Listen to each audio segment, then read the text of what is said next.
Halo semua, balik lagi di channel Boknime. Sebelum kita mulai, klik tombol subscribe dan aktifkan lonceng notifikasinya supaya kalian tidak ketinggalan info dan teori terbaru mengenai One Piece. Sekarang lanjut ke pembahasan. Halo teman Boknime, pada kesempatan kali ini Boknime membahas cerita selanjutnya. Scenes cerita memperlihatkan Saul yang sedang berusaha bangkit kembali usai tumbang beberapa waktu yang lalu akibat kekalahan melawan Sommers. Seperti Mimin Boknim sampaikan, para raksasa tersebut tubuhnya mengalami luka-luka karena serangan tanaman berduri dari sang kesatria suci itu. Sehingga Saul sempat pingsan untuk beberapa waktu. Tapi sekarang dia sudah sadar kembali dan hendak akan berdiri. Dengan kondisi tubuh seperti itu, Saul mengalami kesulitan dan membutuhkan waktu untuk bangkit kembali. Robin dan yang lain pun melihatnya, sehingga mereka langsung segera menghampiri Saul. Dalam keadaan yang terluka parah seperti itu, Saul sama sekali tidak mengkhawatirkan tubuhnya sendiri. Malah Saul langsung bertanya, bagaimana keadaan anak-anak raksasa? Keselamatan dan nasib dari anak-anak itulah yang ada di dalam pikiran Saul saat ini.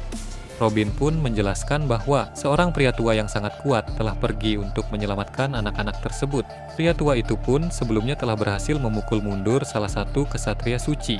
Mendengar itu pun membuat Saul langsung memahami siapa pria tua yang Robin maksud itu. Orang tersebut pasti adalah Skopper Gaban, salah satu kru terkuat dalam bajak Lord Roger dulu. Seperti Mimin Boknime sampaikan, Saul merasa lega ketika mendengar Gaban sudah pergi ke tempat di mana anak-anak itu berada. Saul pasti yakin Gaban akan berhasil menyelamatkan mereka semua. Kemudian Saul mencoba untuk berjalan dari sana, namun dia sangat kesulitan karena luka-luka parah yang dia alami. Robin pun menciptakan klon berukuran besar dengan kekuatan Hana Hanaomi miliknya. Nah, dengan klon besar itu, Robin merangkul Saul untuk membuatnya berjalan. Saul lalu tersenyum terharu lalu bilang, rupanya bocah kecil yang dia lihat di Ohara dulu telah tumbuh menjadi orang dewasa sehebat ini. Beralih ke tempat lain yang jauh dari Elbaf, diperlihatkan Pulau Karibari. Seperti yang kita tahu, pulau itu merupakan markas organisasi Cross Guild. Di dalam ruangan para petinggi, mereka sedang membahas dua pertempuran penting yang kini sedang terjadi. Crocodile sebagai orang yang memiliki jaringan informasi yang luas telah mendapat laporan soal dua pertempuran tersebut. Pertama, ada perang di Pulau Hachinosu yang melibatkan bajak laut Akagami, angkatan laut melawan bajak laut Kurohige. Kedua, ada bentrokan besar antara pasukan revolusi melawan pihak pemerintah dunia. Bentrokan itu berlangsung di dua tempat. Tempat pertama adalah di lautan yang melibatkan Dragon melawan Garling. Dan tempat kedua adalah di pelabuhan suatu pulau yang melibatkan Sabo melawan Shamrock. Di sini Crocodile juga membahasnya bersama para petinggi dari Cross Guild. Crocodile bilang ini akan menjadi masa yang sangat kacau. Dua pertempuran itu merupakan bagian dari rangkaian peristiwa yang akan membuat dunia menjadi semakin panas dan tidak terkendali. Namun apapun yang akan segera terjadi nanti, menurut Crocodile, organisasi Cross Guild sudah dalam keadaan yang siap dalam situasi apapun.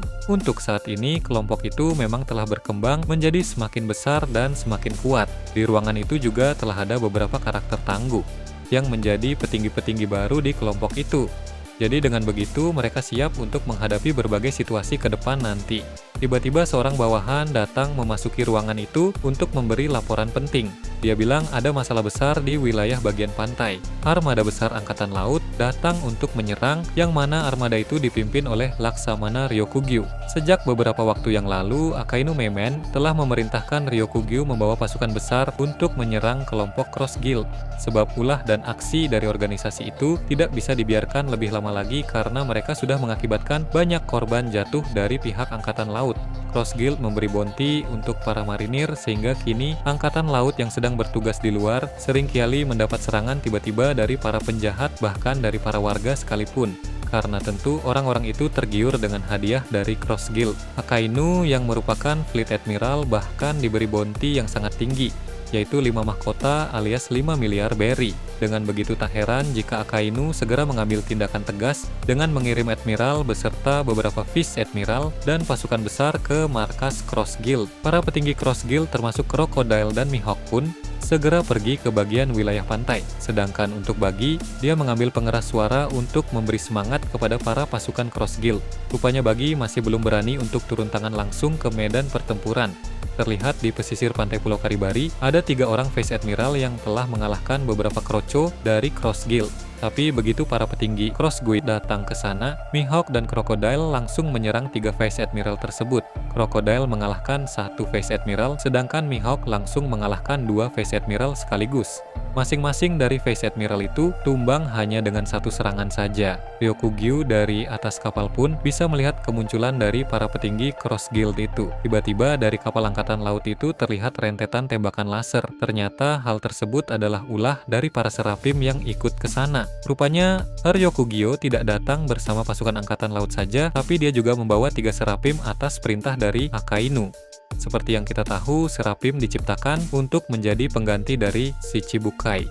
Jadi, kita bisa memahami mengapa mereka diikut-sertakan dalam misi ini. Karena sebagian besar dari para petinggi Cross Guild berisi para mantan Shichibukai terdahulu. Para serapim itu pun turun dari kapal dan mulai melancarkan serangan-serangan secara langsung. Begitu juga dengan Ryokugyu yang melompat dari atas kapal dan segera beraksi di tepi pantai. Dengan begitu, Crocodile dan para petinggi lain bertarung melawan 3 serapim. Sedangkan Mihawk 1 lawan 1 menghadapi Admiral Ryokugyu. Dalam pertarungan tersebut, Ryokugi menciptakan pepohonan dari akar-akar tajam untuk menyerang sang pendekar pedang terkuat itu. Tapi Mihawk melancarkan 1 tebasan kuat menggunakan pedang Yoro miliknya. Nah, serangan itu pun menghasilkan dampak besar yang membuat pepohonan serta akar-akar tajam itu langsung seketika menjadi hancur. Ryokugyo pun kesal sehingga dia langsung berubah menjadi monster pohon dengan kekuatan Morimori no Mi. Dia pun melancarkan serangan-serangan kuat secara beruntun kepada Mihawk. Namun semua serangan itu bisa diatasi oleh Mihawk dengan sangat cepat dan juga tepat. Ryokugyu lalu berkata, ternyata rumor soal salah satu kemampuan Mihawk itu benar, bahwa sang pendekar pedang tersebut bisa memadukan Ken Bunshoku Haki dengan mata uniknya yang memiliki penglihatan setajam elang. Dengan perpaduan Ken Bunshoku Haki dan mata itu, maka Mihawk bisa tahu semua arah serangan musuh, bahkan dari titik buta sekalipun dia mendapatkan penglihatan yang luar biasa di seluruh area pertarungan. Bahkan area pertarungan lain seperti area pertarungan krokodil melawan serapim sekalipun bisa dipantau juga oleh Mihawk. Di cerita ini pun diperlihatkan pertarungan Sabo dan Shamrock yang masih terjadi.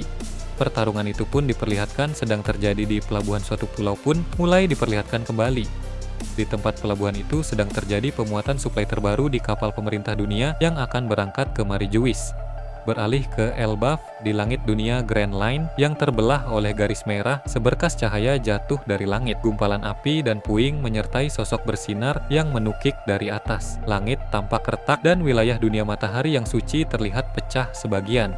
4 sosok berdiri di tepi tebing, Luffy, Zoro, Sanji, dan Loki, seorang pejuang muda dari Pulau Utara yang telah lama dibelenggu oleh masyarakat Elbaf. Ada yang jatuh, ujar Zoro sambil menghunus pedangnya perlahan. Itu bukan sekadar orang biasa, sahut Sanji dengan nada tegang. Aura itu mengerikan.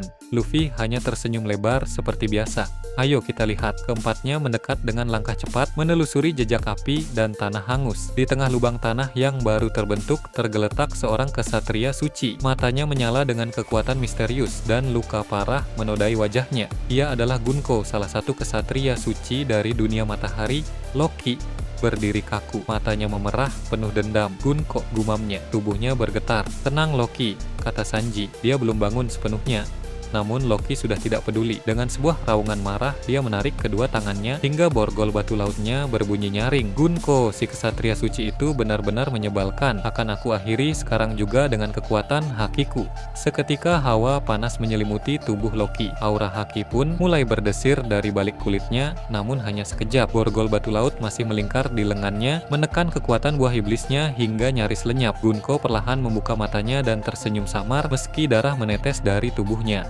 Tidak bisa, kau belum bebas, katanya lirih. Loki terhuyung, tubuhnya lemas. Namun, sebelum Gunko bisa menyerang balik, Luffy maju ke depan. Matanya membulat dengan serius dan aura aneh mulai menyelimuti tubuhnya.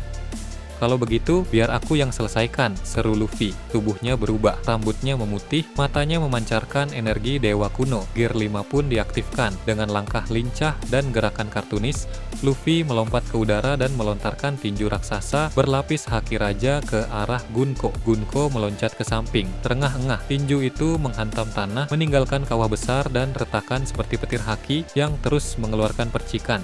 Hawa haki itu begitu kuat, membuat udara bergetar. Gunko berdiri, goyah, matanya melebar. Serangan itu, jika terkena, aku bisa mati, tanah berguncang. Debu belum reda, Zoro dan Sanji berjaga. Loki menatap Luffy dengan kagum bercampur marah. Pertempuran baru saja dimulai, namun taruhannya lebih besar dari sekadar dendam pribadi. Gunko, kau tak akan lolos kali ini, bisik Luffy sambil tersenyum lebar. Kemudian Shinji pun beralih ke tempat lain. Diperlihatkan Pulau Hachinosu. Pertempuran sengit juga sedang berlangsung di markas Kurohige. Jika pada pembahasan sebelumnya yang disorot adalah bagian pantai, di mana Garp dan Sengoku menghadapi aliansi Kurohige, kali ini yang disorot adalah panggung pertempuran utama yang berada di tengah pulau tersebut. Duel Shanks melawan Kurohige telah berjalan semakin intens. Kurohige terdesak dan mengalami beberapa luka karena teknik bertarung dari Shanks memang luar biasa. Shanks tidak hanya memakai Kamusari saja, tapi dia juga memakai berbagai teknik Roger yang lebih kuat dari Kamusari. Sehingga Kurohige menerima berbagai serangan itu secara bertubi-tubi. Merasa cukup terdesak, Kurohige pun berniat memakai Awakening dari buah iblis Yami-Yamin no Mi. Dia bilang dia akan menunjukkan kekuatan sejati dari kegelapan miliknya itu. Selama ini, Kurohi pernah menggunakan kekuatan kegelapannya secara maksimal karena efek sampingnya yang terbilang cukup besar. Namun karena sekarang dia sangat terdesak, maka mau tidak mau dia harus menggunakannya. Nah, Shanks yang bisa melihat sekilas masa depan dengan Kenbunshoku Haki tingkat tinggi miliknya itu pun tahu bahwa akan berbahaya jika hal itu dibiarkan begitu saja. Sehingga di sini Shanks terlihat mencoba menggagalkan proses awakening Yami-Yami no Mi milik Kurohige. Kembali ke Pulau Elbaf, diperlihatkan keberadaan dari Gunko. Setelah berhasil melarikan diri dari Luffy dan kawan-kawan, dia pergi ke tempat sepi untuk memanggil bantuan dari kesatria suci lainnya ada di Marijuis. Namun, seperti yang Mimin Boknim bahas sebelumnya, tiba-tiba Gunko tersedak jatuh karena mereka memang sebelumnya dalam pertempuran di dunia matahari sejak beberapa waktu yang lalu, ditambah lagi bertemu dengan trio monster. Saat melihat Gunko melihat Loki dari kejauhan, Gunko merasa terpojok. Namun Gunko terlihat tidak terlalu panik karena dia tahu bahwa Loki pasti tidak tahu kelemahan dari kekuatan regenerasi. Jadi serangannya itu tidak akan terlalu berarti bagi Gunko. Bagaimana menurut kalian terkait ini? Nah, itu tadi berbagai hal menarik pada chapter 1148. Menurut kalian bagaimana? Silahkan tulis di kolom komentar di bawah. Oke, segitu saja untuk pembahasan kali ini. Jangan lupa like, share, dan subscribe untuk video menarik selanjutnya. Peaceful World.